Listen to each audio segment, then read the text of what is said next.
These proceedings and the statement of the witness. Good morning. Can you hear me, Chair? Honourable members, good morning. My colleagues from Parliament, Ms. Shigalala, my colleague, the media, and everyone present.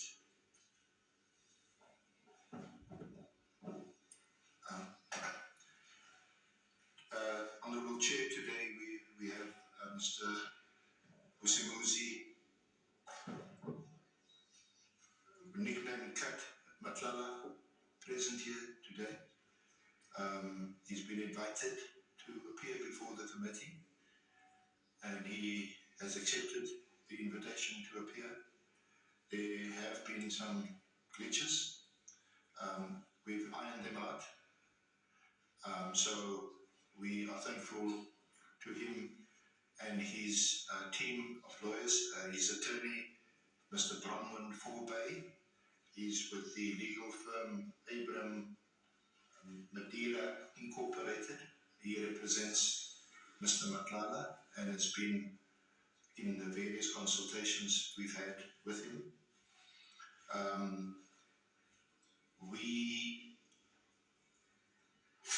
unlike what has become customary and which has been required by this honourable committee, we do not have a finalised signed written statement before you.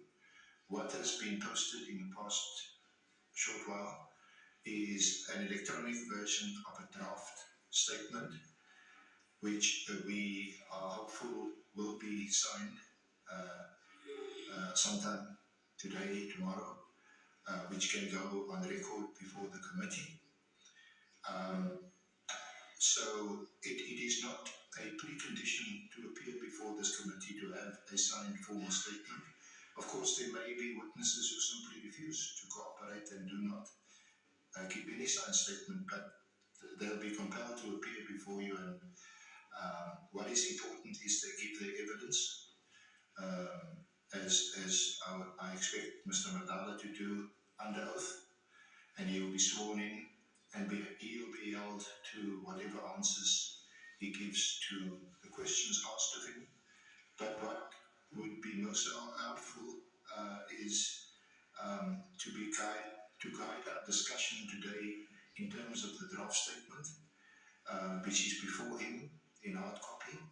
He has been through it, so he's familiar with the contents. So on that basis, Chair, we are satisfied, firstly, that it is him, and secondly, that you can proceed with the formalities and we are in a position to start. Thank you. I want you to say this because you whispered to me that the witness has requested that we conclude at 5 because consultations are still continuing. If you can just put it on record. Sorry, thank you for reminding me, Chair. Yes, as indicated to you this morning and confirmed by the authorities, we will adjourn at 5.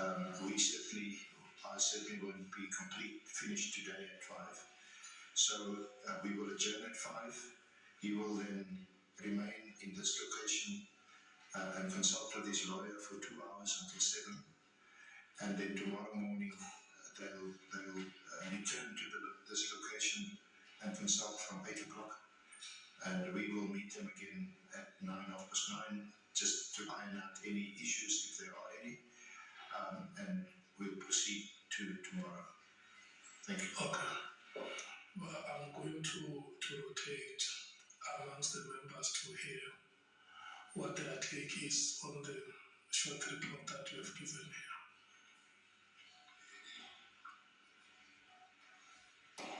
Thank you, Chairperson. We note and accept the report. We have no issues with the report from the SC. Thanks. Okay.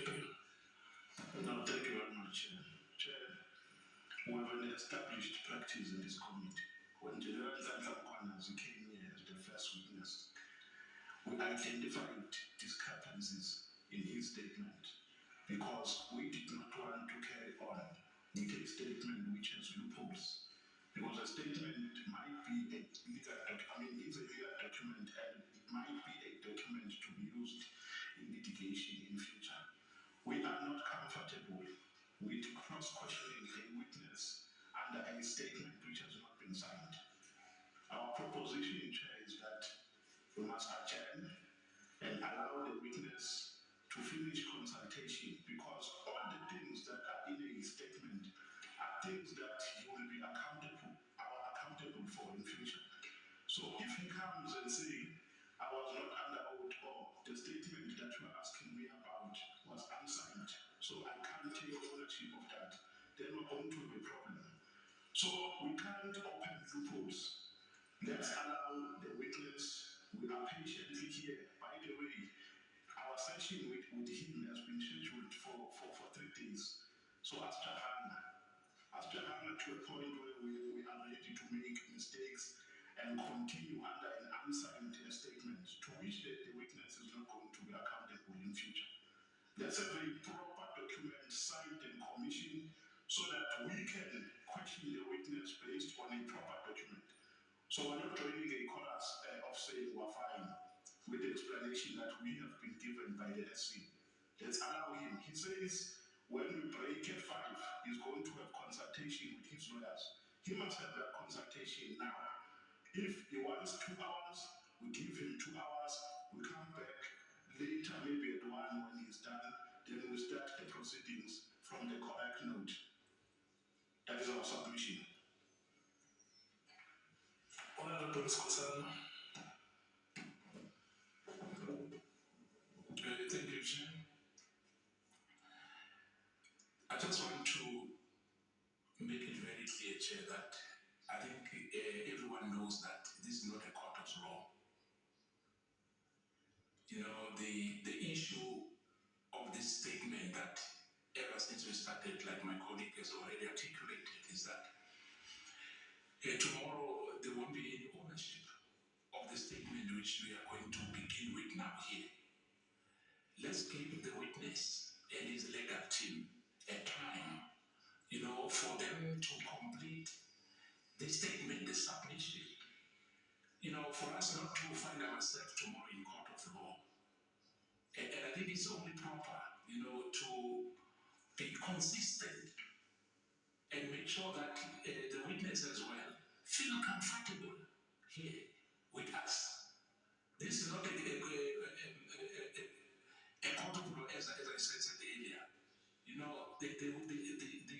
The witness must be given time with his legal team to finalize and sign. Then we can begin. But if we begin with the unsigned statement, I don't think it's fair as well for the witness himself.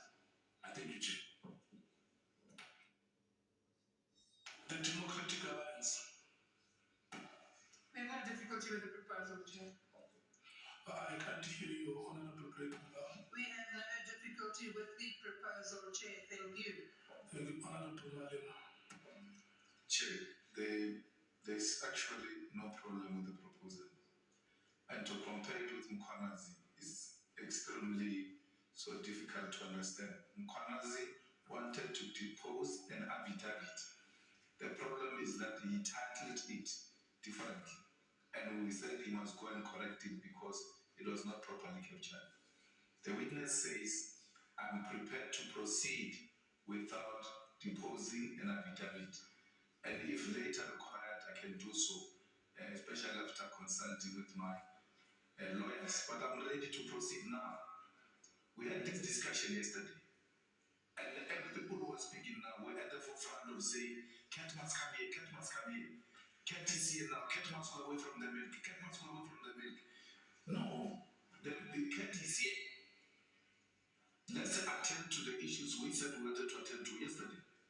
Because if this proposal was actually hatched yesterday, would have even said let's start at 2 to allow him enough time to, because we were told this thing yesterday. It's not for the first time. And we agreed in a meeting yesterday that we're proceeding.